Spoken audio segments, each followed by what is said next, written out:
5 ऐसी MCQ tips जिसको हर एक टॉपर फॉलो करता है, जिसकी मदद से वो अपने एमसीक्यू एग्जाम्स के अंदर तुक्का लगा के आता है और वो तुक्का एकदम सही भी निकलता है। मेरी जनरल सलाह ये है कि तुक्का जम के लगाइएगा परीक्षा में। क्वेश्चन समझ में नहीं आ रहा है कि कौन सब्जेक्ट का है, उस पे तुक्का नहीं लगाना। यहाँ पर मैं कोई नॉर्मल एमसीक्यू ट्रिक्स की बात नहीं कर रहा हूँ कि आंख बंद करके ABCD में से किसी को भी मार्क कर दो। सर वो तो तुक्का लगा के आ रहा हूँ मैं तो पूरा तो नहीं, ये कुछ ऐसी साइंटिफिक टेक्निक्स हैं जिसकी मदद से आप अपने एग्जाम के हर एक एमसीक्यू को अटेम्प्ट करके आ सकते हो और वो एमसीक्यू का आंसर एकदम सही तरीके से मार्क भी कर सकते हो। हाय एवरीवन, मेरा नाम है Prashant, mentor of thousands of students. देखो, अगर आज आप ये सोच के आए हो कि मैं कुछ आपको जादू मंत्र बता दूंगा, मैं आपको कुछ ऐसी तुक्का स्ट्रैटेजी बता दूंगा जिससे कि आप बिना पढ़े टॉपर बन जाओगे, ऐसा तो पॉसिबल नहीं है। अगर आप ये सोच के आए हो, इस वीडियो को छोड़ सकते हो, क्योंकि आज मैं आपको साइंटिफिक एमसीक्यू ट्रिक्स बताने वाला हूं। ये कुछ ऐसी साइंटिफिक टेक्निक्स है ना जो कि हर एक टॉपर फॉलो करता है। यहां पर मैं आंख बंद करके तुक्का लगाने के लिए नहीं कह रहा हूं कि बी लगाओ, सी लगाओ, डी लगाओ, ये नहीं कह रहा हूं मैं बोल रहा हूं कैसे आप ऑप्शंस को एनालाइज करके अपने दिमाग से इन टेक्निक्स को फॉलो करके किसी भी एग्जाम को बहुत आसानी से क्रैक कर सकते हो। आप किसी भी एग्जाम की बात कर लो, चाहे बोर्ड एग्जाम हो, अब तो बोर्ड एग्जाम के अंदर भी एमसीक्यू आते हैं, स्कूल लेवल एग्जाम के अंदर भी एमसीक्यू आते हैं, जेईई, नीट, यूपीएससी सबके अंदर एमसीक्यू आते हैं और हर एक टॉपर इन टेक्निक्स को फॉलो करता है। तो चलिए स्टार्ट करते हैं। सबसे पहले हम ये देखते हैं कि 3 टाइप के हमारे क्वेश्चंस होते हैं। पहला टाइप क्या है? पहले टाइप के वो क्वेश्चंस होते हैं जो कि हमें बिल्कुल अच्छी तरीके से आते हैं, वो तो आपको पता ही है। कुछ क्वेश्चंस ऐसे होते हैं जो कि आपको आते हैं, कुछ क्वेश्चन ऐसे होते हैं जो कि आपको नहीं आते, और कुछ क्वेश्चन ऐसे होते हैं जो कि आपको कंफ्यूज करते हैं, जिसमें आपको लग रहा है कि आंसर ए भी हो सकता है, यार बी भी हो सकता है, सी भी हो सकता है, बट मैं कंफ्यूज हूं, मुझे याद तो है बट मैं कंफ्यूज हूं, है ना। अब देखो, जो आपको आते हैं वो तो आप आराम से टिक करके आओ, बट ये जो 2 पार्ट है ना, ये जो 2 क्वेश्चंस है ना, इन दोनों के अंदर आप तुक्का स्ट्रैटेजी को यूज करके आओ, आप साइंटिफिक गेस को यूज करके आओ। पता है कैसे? अभी बताते हैं। चलिए स्टार्ट करते हैं। हमारी टिप नंबर 1, पहला है हमारा एलिमिनेशन मेथड। एलिमिनेशन मेथड के 3 पार्ट्स होते हैं, तीनों पार्ट समझाऊंगा। देखो, एलिमिनेशन मेथड जो बेसिक होता है वो आप सबको आता होगा, बट यहां पर मैं बेसिक एलिमिनेशन मेथड की बात नहीं कर रहा हूं, मैं यहां पर बहुत एडवांस्ड एलिमिनेशन मेथड की बात करने वाला हूं। अब ध्यान से सुनो यार, टेक्निक्स में बता दूंगा, बट मुझे पता है केवल 1% लोग फॉलो करते हैं। अगर सिर्फ 1% लोग फॉलो करेंगे कोई फायदा नहीं होगा, इसलिए अभी के अभी वीडियो को पॉज करके कमेंट में अभी लिख दो yes I will follow this. उससे क्या होगा, आपको याद रहेगा कि हाँ यार, हमने प्रशांत भाई की वीडियो में कमेंट करा था, हमें फॉलो करना है और हम सच में इन टेक्निक्स को फॉलो करेंगे और अपने एग्जाम के अंदर अच्छे मार्क्स लेकर आएंगे। अब सुनो मेरी बात, सबसे पहली चीज क्या है, अपनी स्ट्रैटेजी है all of the above and none of the above strategy. ये स्ट्रैटेजी क्या कहती है? देखो, आप किसी भी एग्जाम को उठाओ, किसी भी एग्जाम को उठाओ, अगर उसके ऑप्शन के अंदर ऑल ऑफ द अबव आपको दिख रहा है ना, 95% चांसेस हैं कि वही आपका एकदम करेक्ट आंसर होगा। 95% चांसेस। ये हमें कैसे पता? हमने बहुत सारे सैंपल पेपर को एनालाइज करा है, बोर्ड एग्जाम को एनालाइज करा है, जेईई एग्जाम को एनालाइज करा है, नीट एग्जाम को एनालाइज करा है। ऑल ऑफ द अबव हर बार सही आंसर निकलता है, 95% चांसेस है। और नन ऑफ द अबव अगर आपको कहीं भी दिख जाए तो उसकी सही होने की प्रोबेबिलिटी केवल और केवल 10% है। जब भी आपको नन ऑफ द अबव दिखे तो उससे दूर हट जाना, है ना, क्योंकि बहुत कम चांसेस हैं कि वो आंसर हो पाएगा। चलिए अब बढ़ते हैं। ये तो बहुत ज्यादा बेसिक एलिमिनेशन टेक्निक थी, अब बढ़ रहे हैं थोड़ी एडवांस एलिमिनेशन टेक्निक के अंदर, और ये बहुत ज्यादा इंपॉर्टेंट है। देखो, अपनी एलिमिनेशन टेक्निक के अंदर है रिमूव एक्सट्रीम वैल्यूज। एक एग्जांपल से समझाता हूं, बहुत इंपॉर्टेंट एग्जांपल है, ध्यान से देखना। देखिए, जैसे कि एक सवाल है, आप देख सकते हो ये इसके ऑप्शंस हैं, ये है ऑप्शन ए, ये ऑप्शन बी, ये है सी, ये है डी। ए ऑप्शन है 0, बी है 27, सी है 37, ए है अपना 102। अब आपको क्या करना है, जब भी आप एक क्वेश्चन को पढ़ोगे ना, तो उसकी जो एक्सट्रीम वैल्यूज है ना, उसके ऑप्शन की जो एक्सट्रीम वैल्यूज हैं उनको हटा दो। जैसे कि इसकी एक्सट्रीम वैल्यूज क्या है, एक है 0, एक है 102, इन दोनों को हटा दो। आंसर हमेशा 27 और 37 में से होने वाला है। अब आप सवाल करोगे, भैया ये क्या लॉजिक हुआ? लॉजिक बता रहा हूं। हर एक टीचर जो कि आपके एमसीक्यूज को बनाते हैं ना, वो कुछ ऑप्शन को ऐसे बनाते हैं कि बच्चा देख के उस ऑप्शन को तो हटा दे, है ना, उसको तो टिक ही ना करके आए। आपके पेपर को आसान बनाने के लिए किया जाता है। तो जब भी आपको एक्सट्रीम वैल्यूज दिखें, जैसे कि एक और एग्जांपल देखते हैं, 1 2 4 19, एक्सट्रीम वैल्यू कौन सी है? 19, तो आंसर 19 तो कभी नहीं होगा, कभी नहीं होगा, 1 2 4 में से होगा। हम क्या कर रहे हैं, हम एलिमिनेट कर रहे हैं। जो हमें लग रहा है ना यार ये तो नहीं हो सकता, उसको एलिमिनेट करो। अब आप इन 3 में से कोई भी एक को गेस कर सकते हो या फिर आप सॉल्व कर सकते हो। इससे क्या हुआ, आंसर सही होने की प्रोबेबिलिटी हमारी सही हो गई। ठीक है, यहां पर मैं कोई तुक्का नहीं बता रहा हूं यार, ये बहुत ज्यादा साइंटिफिक चीज है। एक्सट्रीम वैल्यूज को हमने हटा दिया। अब बढ़ते हैं तीसरी एलिमिनेशन स्ट्रेटेजी, जो कि है सिमिलर आंसर ट्रिक। देखिए, टीचर्स क्या करते हैं, टीचर्स आपको कंफ्यूज करने के लिए ऑप्शंस में सिमिलर ऑप्शंस डालते हैं। और वो जो सिमिलर ऑप्शंस होते हैं ना वही आपके करेक्ट आंसर होते हैं। समझ नहीं आया? चलिए एक एग्जांपल से समझते हैं। देखिए जैसे कि ऑप्शंस हैं 5, 10, -5, 17। आपको 3 ऑप्शन दिख रहे हैं। अब ध्यान से देखना, 90% से ज्यादा चांसेस हैं इसका जो सही आंसर है वो या तो 5 होगा या तो -5 होगा। पता है क्यों? क्योंकि ये दोनों सिमिलर ऑप्शंस हैं। ये दो तो कट कर दो, इन दोनों में से तो आंसर होगा ही नहीं।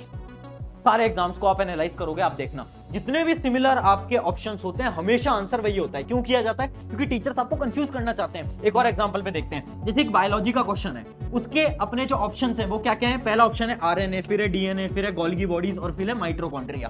अब 90% चांसेस है इसका आंसर आरएनए और डीएनए के अंदर होने वाला है। क्यों? क्योंकि ये दोनों सिमिलर है। एक और एग्जांपल देखते हैं, sine theta, sine square cos square theta, minus cos theta, minus sine theta. इसमें से कौन सी दो वैल्यूज होंगी? साइन थीटा और माइनस साइन थीटा। क्यों? क्यों? क्योंकि दोनों सिमिलर हैं। समझ पा रहे हो?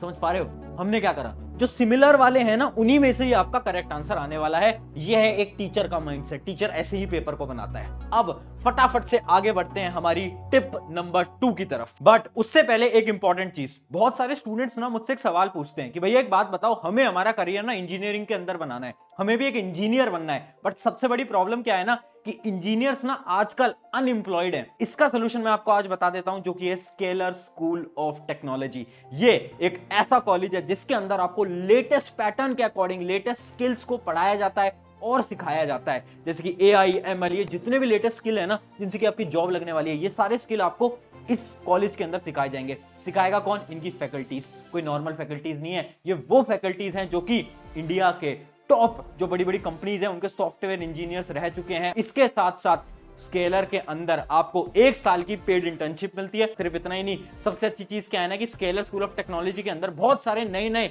इनोवेशंस किए जाते हैं। जैसे कि इनका एक बहुत अच्छा पार्ट है जिसको हम बोलते हैं बैच सक्सेस मैनेजर, जो कि हर एक स्टूडेंट के साथ हमेशा रहता है 24/7। और इसी सारी चीजों का नतीजा है कि 1 साल के अंदर जो स्केलर स्कूल ऑफ टेक्नोलॉजी है वो बहुत सारे स्टूडेंट्स को बड़ी बड़ी कंपनीज के अंदर प्लेस करवा चुके हैं। सारी डिटेल आपकी डिस्क्रिप्शन में मिल जाएगी। अगर आपको अपने करियर को बहुत अच्छी तरीके से बनाना है तो ये आपके लिए बहुत शानदार, बहुत बेहतरीन रहने वाला है। अब चलिए आगे बढ़ते हैं हमारे पॉइंट नंबर 2 की तरफ। तो देखिए ये है आपकी टिप नंबर 2। स्क्रीन पे आप देख सकते हो ब्रेन सिग्नल टेक्निक। अब हम बहुत ज्यादा साइंटिफिक अंदर जा रहे हैं, एकदम साइंटिफिकली हम चीजों को समझने वाले हैं। ये जो टेक्निक है ना ये आपके ब्रेन की टेक्निक है और ये आपको पूरे यूट्यूब पे कहीं नहीं मिलने वाली। ध्यान से सुनो, 2 मिनट मेरी तरफ ध्यान से देखना, कंसंट्रेट करके मेरी बात को सुनो। देखो कितनी बार ऐसा हुआ है ना कि आप एग्जाम के अंदर एक एमसीक्यू को देख रहे हो, आपको याद तो आ रहा है यार एमसीक्यू कहीं ना कहीं तो देखा हुआ है, इसका आंसर मुझे आता तो है, बट आप कंफ्यूज हो।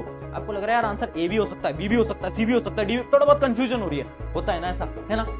उन क्वेश्चंस के लिए क्या करना चाहिए इसको एक एग्जांपल से समझाते हैं। इमेजिन करो आप स्कूटी या बाइक लेकर आए रात को अपने घर पे, आपने घर पे खड़ी कर दी और आपने चाबी कहीं पर रख दी। अब अगले दिन सुबह आप चाबी को ढूंढ रहे हो, पूरे घर में ढूंढ ली, कहीं नहीं मिल पा रही। अब आप क्या करोगे? कैसे याद करोगे? अब आप ये याद करोगे सबसे पहले कि लास्ट टाइम बाइक मैंने कब ली थी। अच्छा मैं रात को बाइक लेकर आया था, रात को बाइक लेकर आई थी। अच्छा ठीक है, उसकी जो की थी, उसकी जो चाबी थी वो मैंने कहाँ रखी थी? अच्छा मैंने बेड पे रखी थी। हाँ यार रात को मैंने बेड पे रख दी थी। ऐसे याद करते हो ना, ऐसी चीजों को याद करते हो ना। सिमिलरली अब हमें हमारी पढ़ाई के अंदर भी ऐसे ही हमारे आंसर्स को याद करना है। देखो एग्जाम के अंदर मानो ABCD 4 ऑप्शन है, अब आपको याद नहीं आ रहा, आपको लग रहा है यार मैंने कहीं तो पढ़ा था, तो पता क्या करो, सबसे पहले आंसर को मत देखो, अब ये सोचो कि ये किस चैप्टर का सवाल है। आपने ढूंढ लिया, अच्छा ये वाले चैप्टर का क्वेश्चन है। अब खुद से पूछो उस चैप्टर में से किस टॉपिक का ये सवाल है। जब ये सवाल पूछोगे ना ऑटोमेटिकली आपको उसका आंसर याद आ जाएगा। अब होता क्या है ना, जब ये रिकॉल करते हो ना कि अच्छा ये इस चैप्टर का सवाल है और इस चैप्टर में इस टॉपिक का सवाल है, तो आपके जो न्यूरॉन्स है ना ब्रेन के अंदर वो कनेक्ट कर जाते हैं और उसका जो आंसर है, उसकी जो मेमोरी है वो आपको अचानक से रिकॉल हो जाती है। तो ये इसके पीछे का साइंटिफिक कॉन्सेप्ट है। अब ये करोगे ना एग्जाम के अंदर, अचानक से आपको आंसर याद आ जाएगा। अगर फिर भी आंसर याद नहीं आता, देखो क्या करो, उस क्वेश्चन को छोड़ो, आगे बढ़ जाओ। अब क्या होगा, जब आप आगे बढ़ोगे धीरे धीरे आप और क्वेश्चन को सॉल्व करते रहोगे। अचानक से क्या होगा, आप एक सवाल को सॉल्व कर रहे हो, अचानक से आपके दिमाग के अंदर आया यार वो जो पिछला एक सवाल था ना MCQ वाला जो मैंने छोड़ दिया था, उसका आंसर B होना चाहिए। अचानक से आपको याद आएगा। क्यों? क्योंकि शायद आपके जो न्यूरॉन्स है ब्रेन के वो लेट कनेक्ट करे और आपको मेमोरी के अंदर रिकॉल हुआ कि उसका आंसर B होता है। ठीक है, आगे बढ़ते हैं। अगली टेक्निक है हमारी B and C option strategy. देखो ये साइंटिफिक स्ट्रैटेजी नहीं है, ये रिसर्च बेस्ड स्ट्रैटेजी है। हमने बहुत सारे सैंपल पेपर्स को रिसर्च करा है बोर्ड एग्जाम के, जेई एग्जाम के, नीट एग्जाम के, और हमें ये पता चला है कि 70% जो आंसर्स होते हैं ना वो बी या फिर सी में से होते हैं। या तो बी ऑप्शन होगा या तो सी ऑप्शन होगा। हाँ, तो इसका क्या मतलब है, जब भी आपको कंफ्यूजन हो कि यार मैं ए को लगाऊं या फिर मैं सी को लगाऊं, तो आप सी को पहले प्रेफरेंस देना या फिर बी को पहले प्रेफरेंस देना। आंसर हमेशा बी या सी में से देखने को मिलता है। भैया इसका रीजन क्या है? इसका रीजन ये है, एक टीचर की सोच से सोचो। एक टीचर ये नहीं चाहता कि आपको पहला ही आंसर जो ए ऑप्शन है, ऑप्शन पढ़ती है आपको पता चल जाए अच्छा ये तो करेक्ट है। एक टीचर कभी नहीं चाहेगा पहला ही ऑप्शन करेक्ट हो, और एक टीचर ऐसा भी नहीं चाहेगा कि जो लास्ट वाला ऑप्शन है आपको मतलब इतना टाइम लग जाए कि आप लास्ट ऑप्शन तक आओ और आपको पता चले अच्छा है लास्ट वाला ऑप्शन करेक्ट है। इस वजह से हर एक टीचर क्या करते हैं ना, बी और सी इन दोनों के बीच में ही अपने करेक्ट आंसर को रखते हैं। ठीक है, ये होती है हमारी बी और सी स्ट्रैटेजी। चलिए आगे बढ़ते हैं। हमारी tip number 4, assertion reasoning strategy. देखिए आजकल क्या हो गया है, बोर्ड एग्जाम के अंदर, जेईई एग्जाम के अंदर, नीट एग्जाम के अंदर असर्शन रीजनिंग बहुत बार पूछी जाती है ना। असर्शन रीजनिंग क्या होती है, दो स्टेटमेंट दी जाती हैं और ऐसे आपको ऑप्शन दिए जाते हैं ए बी सी डी, है ना। जिसमें ए ऑप्शन तो ये होता है कि दोनों स्टेटमेंट सही हैं और जो असर्शन है और रीजन वो दोनों एक दूसरे से इंटर रिलेटेड हैं। दूसरा ऑप्शन ये होता है कि असर्शन रीजन दोनों सही हैं बट दोनों का आपसी में रिश्ता नहीं है, जो रीजन है वो उसका नहीं है। और सी और डी क्या होते हैं, असर्शन इज ट्रू और डी क्या होता है, असर्शन इज फॉल्स, है ना। आपने इन क्वेश्चन को सॉल्व करा होगा तो आपको पता होगा एबीसीडी ऑप्शन होता है। अब इसकी ट्रिक क्या है, इसकी ट्रिक ये है 80% क्वेश्चंस के अंदर आंसर हमेशा ए या बी में से होगा।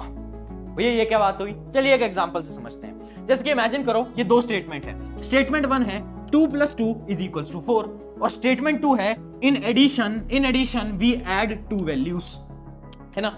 अब आपको पता है कि स्टेटमेंट 1 भी करेक्ट है, आपको पता है स्टेटमेंट 2 भी करेक्ट है ना। तो ऑब्वियसली बात है सी या डी में से तो कोई हो ही नहीं सकता, क्योंकि सी ऑप्शन क्या होता है, असर्शन गलत, और अपना डी ऑप्शन क्या होता है, रीजन गलत। तो भाई स्टेटमेंट तो दोनों सही है ना।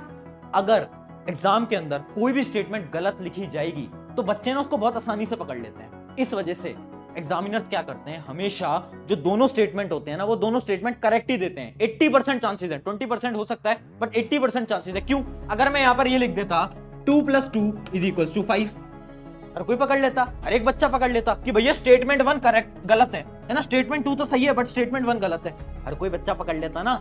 इस वजह से स्टेटमेंट्स को करेक्ट बनाया जाता है। बस दिक्कत यहां आती है कि क्या वो उसका रीजन है या नहीं। जैसे कि एक एग्जांपल दिखाता हूं, 2 + 2 = 4 और स्टेटमेंट 2 क्या है, इन सब्सट्रैक्शन वी सब्ट्रैक्ट 2 वैल्यूज। अब देखो स्टेटमेंट तो दोनों सही है बट क्या स्टेटमेंट 2 स्टेटमेंट 1 का रीजन है? क्या इसका रीजन है?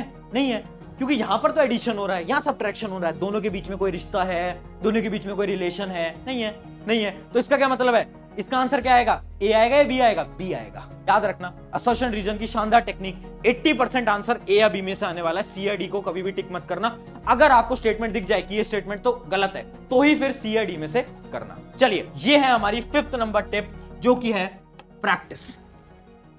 क्यों बोल रहा हूं मैं, देखो सिंपल सी बात है यार, आप जितने ज्यादा सवालों को लगाओगे उतनी ज्यादा मेमोरी आपके दिमाग के अंदर स्टोर होती जाएगी। और जब आप एग्जाम के अंदर बैठोगे तो एमसीक्यूज क्या होते हैं ना, लिमिटेड ही बनाए जा सकते हैं। मान लो एक चैप्टर है या फिर मान लो एक सब्जेक्ट है साइंस, अब उस साइंस में से ना लिमिटेड ही एमसीक्यूज को बनाया जा सकता है। ऐसा तो नहीं है कि सिलेबस बढ़ जाएगा, नहीं, सिलेबस तो उतना ही रहेगा।